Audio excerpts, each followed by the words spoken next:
नमस्कार, मैं आपका पत्रकार साथी मनमोहन नेताम और आप देखना शुरू कर दिए हैं देवभोग डायरी।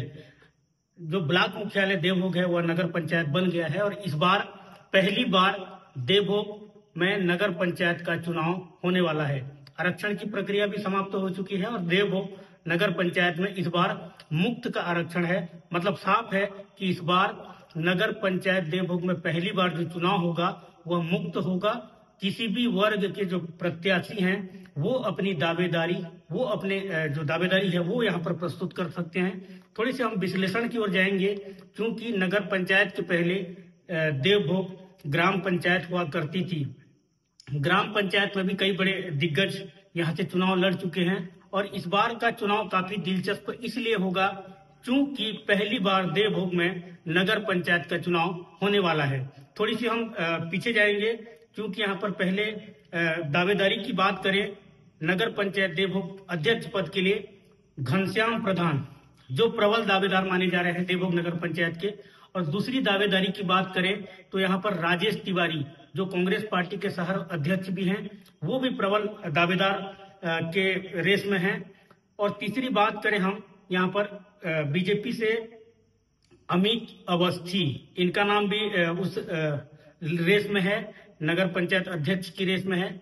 और चौथी बात करें हम वर्तमान में जिन्हें जिम्मेदारी दी गई है अनिल बेहरा, वो भी यहाँ से प्रबल दावेदार माने जा रहे हैं। मतलब साफ है कि नगर पंचायत देवभोग में नगर पंचायत का चुनाव होगा तो काफी दिलचस्प होगा, कांटे की टक्कर होगी।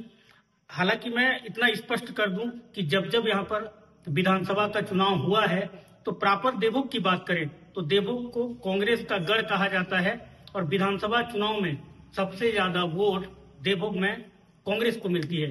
हालांकि इस बार प्रदेश में बीजेपी की सरकार है, सत्ता है और यहाँ पर कांग्रेस का विधायक है। बहरहाल देखना यह होगा कि जिन दावेदारों का मैंने नाम बताया है, पहले घनश्याम प्रधान जो यहाँ के सरपंच प्रतिनिधि भी हैं, रह चुके हैं। दूसरी बात करें तो यहाँ पर राजेश तिवारी जो कांग्रेस के शहर अध्यक्ष हैं। तीसरी बात करें अमित अवस्थी बीजेपी के बड़े नेता हैं। और चौथी बात करें हम अनिल बेहरा, जिन्हें अब जिम्मेदारी मिली है नगर पंचायत की, वो अभी यहाँ पर अपनी जो जिम्मेदारी है नगर पंचायत के लिए वो निभा रहे हैं।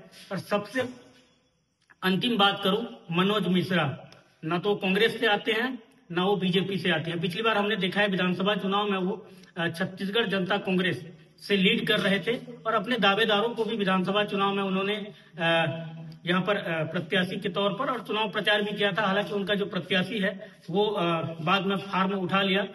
तो नगर पंचायत देवभोग में अगर चुनाव होता है तो जो प्रबल दावेदार हैं जिनका मैंने अभी नाम बताया वो यहाँ पर अपनी प्रबल दावेदारी कर सकते हैं।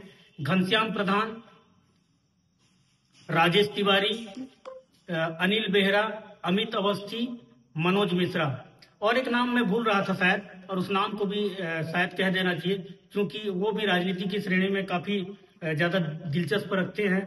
देवभोग नगर पंचायत का अध्यक्ष के होड़ में बहुत से लोग रहेंगे, लेकिन जिनका मैं नाम अभी ले रहा हूं वो प्रबल दावेदारी के श्रेणी में आ रहे हैं और उस रेस में वो बिल्कुल फिट बैठते हैं।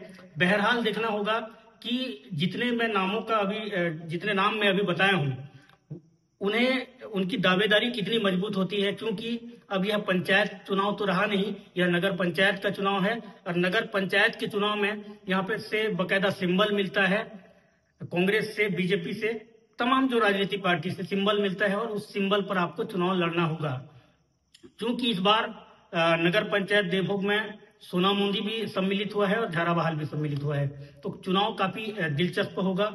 और देवभोग की हम बात करें तो देवभोग में हालांकि वर्तमान में इस क्षेत्र से जो नेहा सिंगल वो भी यहाँ से प्रबल दावेदार थी, लेकिन अब वो यहाँ से कट के वो गिरसुल में अपनी नाम को वोटर लिस्ट को वहाँ उन्होंने सम्मिलित किया है, गिरसुल में नाम जुड़वा लिया है। वो भी यहाँ से प्रबल दावेदारी करने वाली थी, लेकिन अब वो यहाँ से कट गई हैं। लेकिन जिन नामों को मैंने कहा है वो नाम अब नगर पंचायत अध्यक्ष की रेस में सबसे आगे हैं। हालांकि देखना होगा कांग्रेस बीजेपी किसे यहाँ पर टिकट देती है और कौन यहाँ पर किन्हें टिकट मिलता है और किसके सर पे जीत का सेहरा जाता है यह तो देखना होगा। लेकिन आज जिस तरीके से आरक्षण हुआ है तो थोड़ी सी इस विषय पर भी हम चर्चा कर लेते हैं। तो निश्चित तौर पर ये जो नाम मैंने अभी कहा है ये यहाँ से प्रबल दावेदारी के रेस में है। बहरहाल देखना होगा नगर पंचायत के चुनाव में जीत का सेहरा किसे मिलता है और हार की सामना किसे करना पड़ता है। आज के लिए बस इतना ही। कल किसी नए मुद्दे के साथ फिर मैं मनमोहन नेताम हाजिर होऊंगा। तब तक के लिए नमस्कार, जय जोहार, जय देवभोग।